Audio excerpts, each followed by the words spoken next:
Lydende en bedrijvende vorm, the beginning. So this video is for when you start to learn about lydende en bedrijvende vorm for the very first time. So let's look at what lydende and bedrijvende vorm is. So when you get a normal sentence like this, die seun skop die bal. We have a subject, a verb, and an object. So the person doing something, the action that is being done, and the object, the thing that is receiving the action.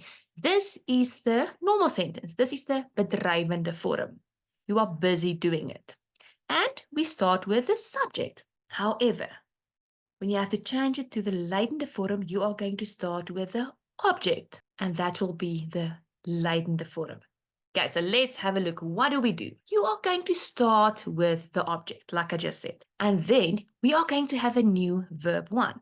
Remember, we always have a verb second in our sentence. But now we're going to have a new verb. And then we're going to put the word deur in front of the subject. Then we're going to take our old verb 1, the original verb, and we're going to move it to the end of the sentence. And we are going to put a ge with that word. Gespeel, geskop, geëet. And then there can be pronoun changes. However, because this video is for when you start with lydende bedrijvende vorm, we are only going to focus on the present tense. And our present tense verb 1, new verb 1, will be word. And also we are not going to do pronoun changes in this video. Let's start. This is our sentence, our bedrijvende vorm. Die seun skop die bal. So let's have a look. We have a subject, die seun, the verb, skop, and the object, die bal. And we can see it is present tense. We always need to make certain what tense our sentence is. Then what do we need to do? We are going to swap the subject and the object. When you start to do lydende en bedrijvende vorm, you will get a simple sentence like this,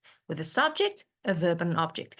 We are not working with time, manner, place, etc. Once we work with that, we cannot just swap the two, but for now, we just swap the subject and the object. And then we are going to put in our new verb. And because it's present tense, our new verb will be word. Let's do that. Okay, so we swapped it. Now it reads die bal word die seun. But we still have our old verb here because we can't just throw it away.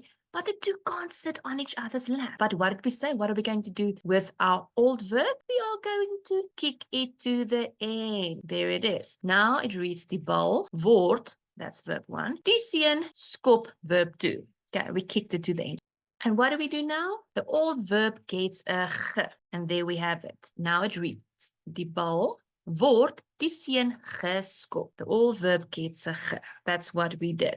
And what is the last thing that we do? We put a deur in front of the subject. So here, where the subject is, we put a deur.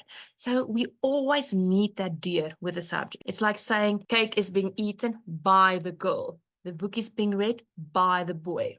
It's always by someone. So in this case, it's going to be deur die seun, deur die dogter. Okay, so this is our finished sentence. Die bal word deur die seun geskop. Easy peasy. Now, a little tip for you. When you are doing this, or you have to do this, and you are certain that your sentence, you get a bedrijvende vorm, where the sentence starts with a subject, then you can take your pen or pencil and you can write the word deur in front of all of them to remind you that when you move your subject, that you need that word deur with it. Now, let's do another one. Die vrou lees die boek. Present tense, that's what we are working with because we see our verb there. Okay, the first thing that we do is we write the word deur next to our subject. What is the next thing that we do? We are going to swap the subject and the object. Let's do that. There we did it. Now it reads, die boek lees deur die vrou.